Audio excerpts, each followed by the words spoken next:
Si Sean Kwan, Economic Globalization and Interdependence. Si Jeffrey Sachs, Mobile Phones. Si Chorel, Mercantilism Era. Si McAlis and Ritzer, Protectionism, about siya sa systematic government intervention. Ritzer 2015, naganap yung Great Depression of 1929.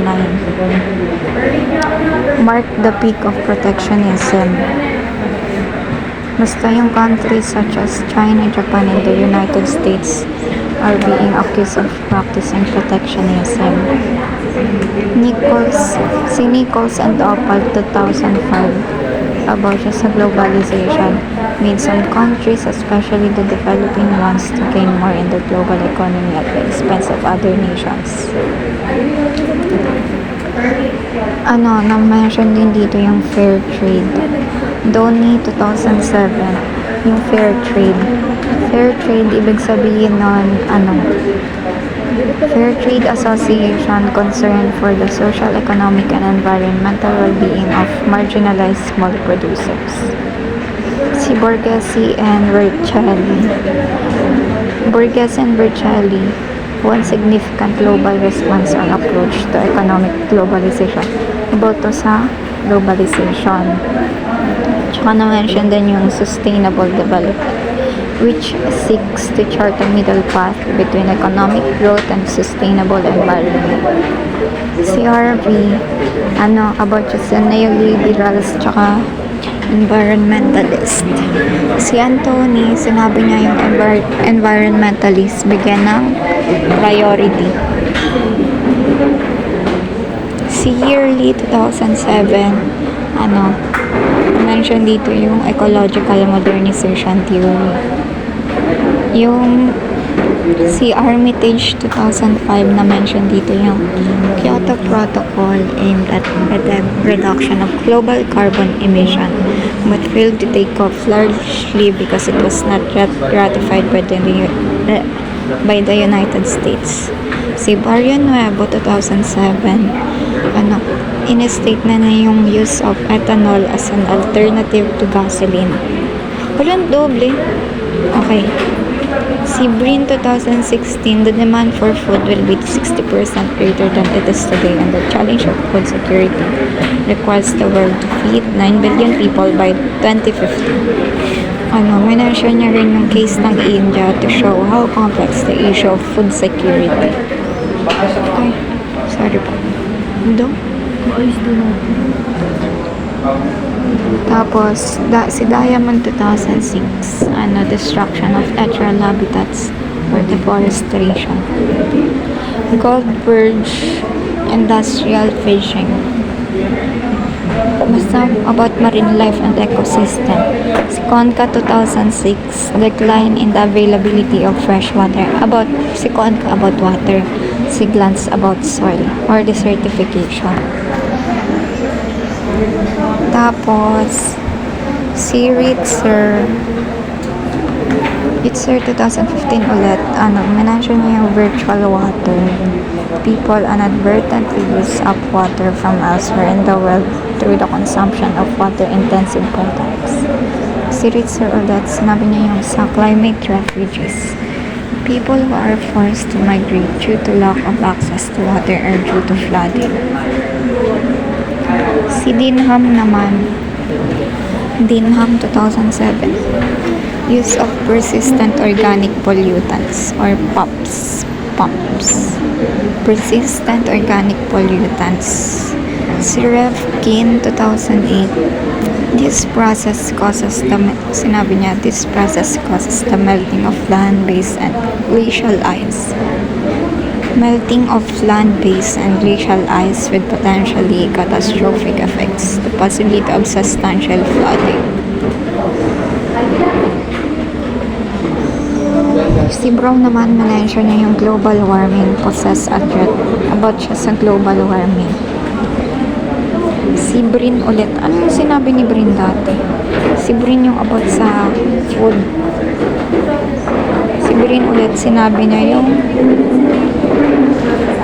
Forum initiative were launched to establish cooperation and encourage exchange of knowledge among farmers, government, civil society, and the private sector in both regional and national levels.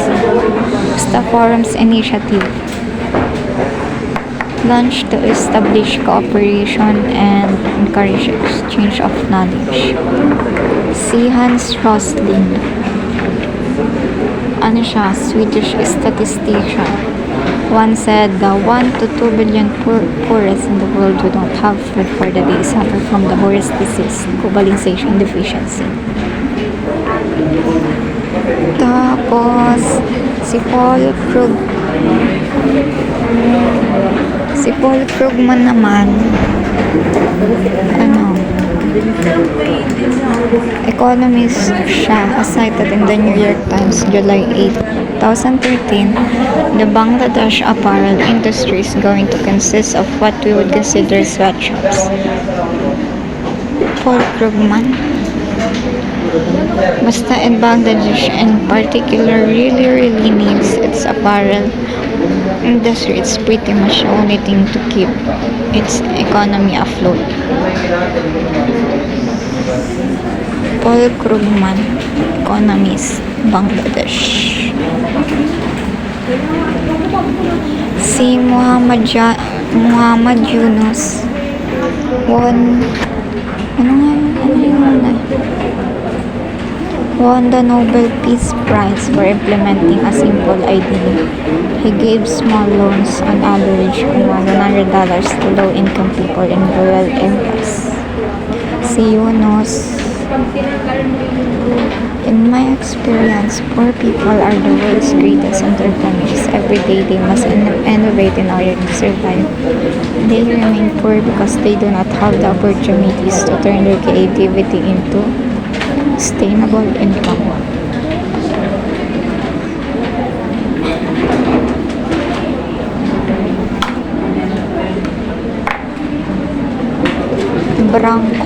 Branko Milanovic about economic Big Bang.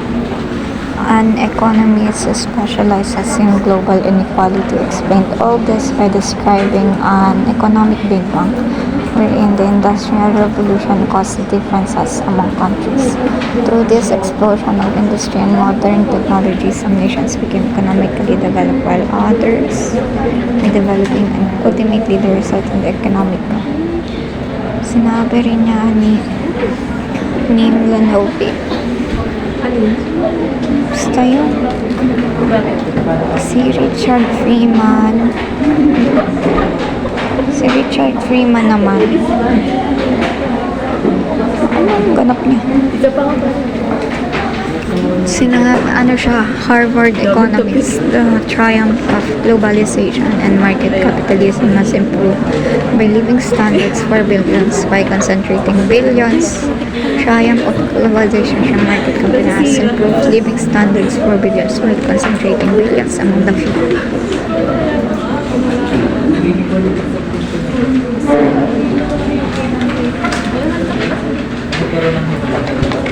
These countries were used to be called the Third World during the Cold War by Ruveni and Thompson, 2007. Cold War, Ruveni and Thompson. Si Ritzer ulit. Ang dami mo namang sinabi, B. The global level whites are disproportionately in the dominant north, while blacks are primarily in the south, although this is changing with south to north migration. Si Winant 2000, sinabi niya have always possessed a racial character. Fudge, ang dami. Si McMichael, globalization has deeply altered north-south tradition in agriculture. For instance, the relation of agriculture production have been altered due to the rise of global agribusiness and factory farms. Si Scholosser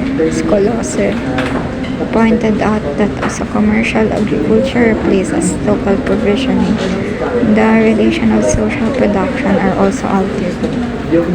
Rural economies are exposed to low prices and mass migration.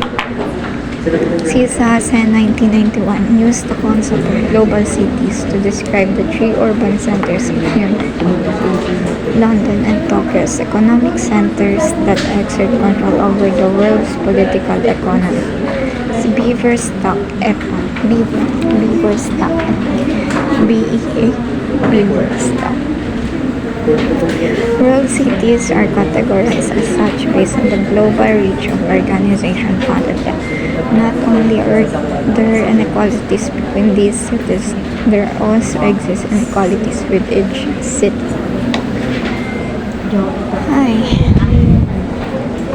Si Costos. Sinabi niya, these cities can be seen as important nodes in variety of global networks. Si Bauman, Bauman. Although cities are major beneficiaries of globalization, Bauman claimed that they are also the most severely affected by global problems. Bauman, Muhammad Yunus, Nobel Peace Prize.